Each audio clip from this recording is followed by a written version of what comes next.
scam of the day that we're talking about today is the rental scam. And essentially what happens is some dirtbag basically finds a real estate listing that they figured out how they could get into it, probably through a combination box.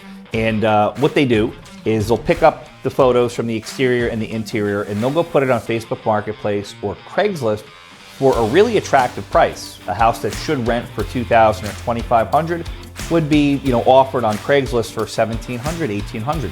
They'll get a lot of activity, and they'll find somebody desperate to basically sign a sham lease on the spot. And they'll say, hey, look, we'll take it off the market, but we need you to go down to the bank and go get a cashier's check made out to cash to us right now, and we'll even hand you the keys right then and there. By the time the renter knows what happens to them, these people are long gone, the check is cashed, and they're not moving into that house. Huge disaster. Always deal with real estate agents while you're going through these real estate transactions. There's a lot of scammers out there and a lot of people trying to take advantage of the general public.